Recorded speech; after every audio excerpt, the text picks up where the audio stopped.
Devin Pike with RedCarpetCrash.com here with the 11-year-old Howard Marks. And I love saying that because in Mr. Nice, you get to play Howard Marks as an 11-year-old all the way through to his 40s. What was it like being 11 years old again on film? Kind of cool, you know. I like schoolgirls.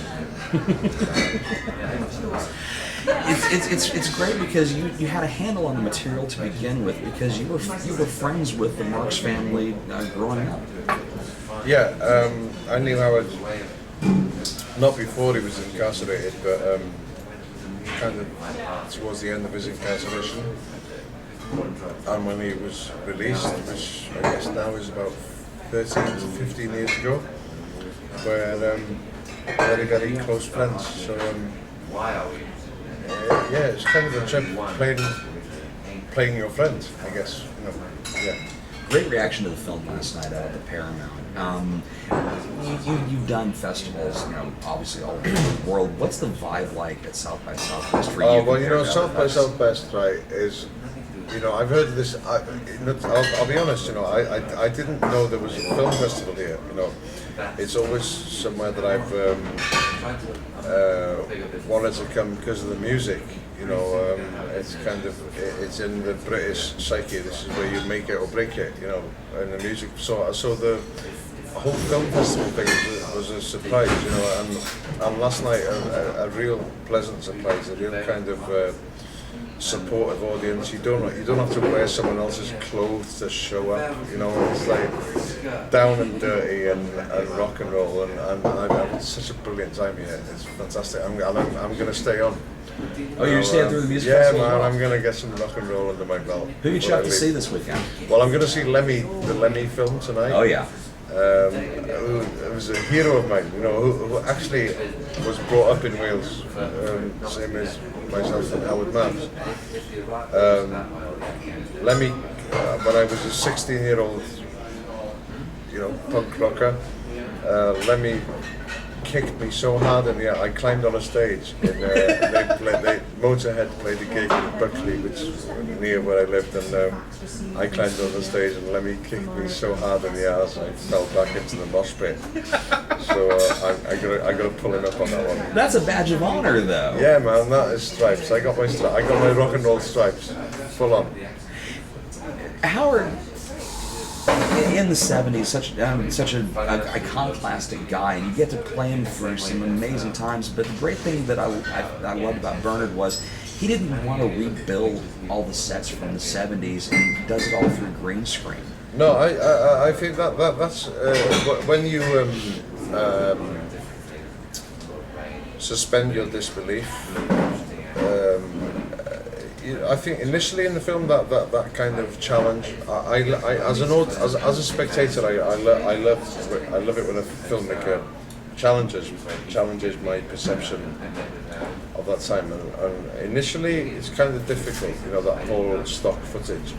But as soon as you're into the third act, if there is a third act in this film,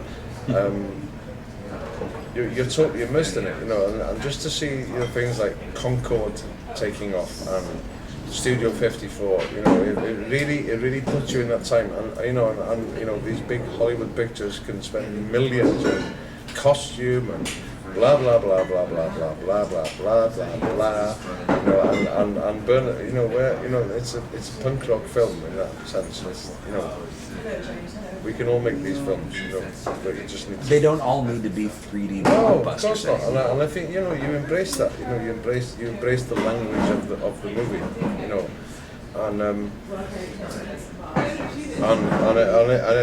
it's based on a book which is retrospective. You know, so I think that's a really kind of clever device. Howard wears so many hats as he's working his magic throughout, you know, Europe and America.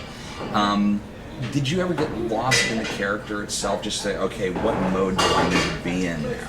Yeah. Well, I mean, what I discovered, you know, Howard, as I said, has been a friend of mine for 13 years. You know, I'd read the book, and you know, we were very close. But in playing him, you know, I discovered, or came to see that this. It's not a film about marijuana. It's a film about a family that is decimated by archaic drug enforcement laws. It's a love story, you know,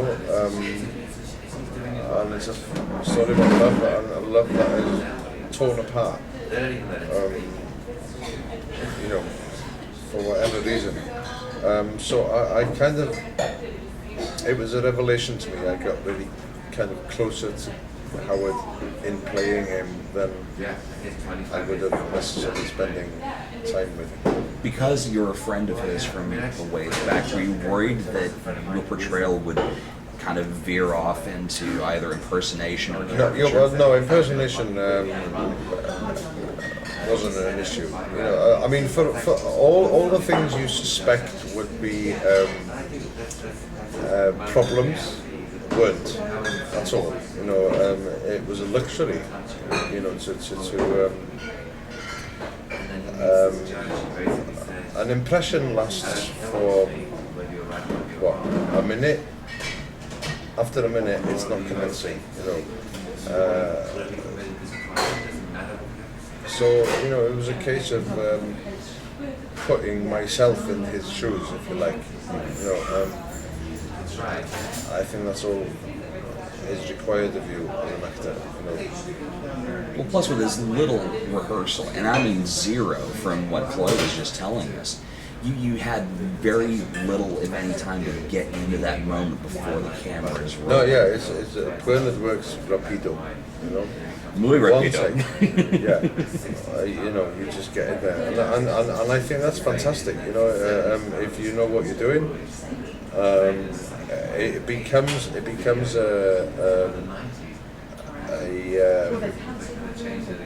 in terms of performance, or it becomes theatrical.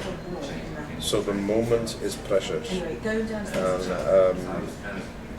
that's what was so, you know, vivid and exciting about working with Bernard as a director. You know, he doesn't fuck about. You know, just do it, man.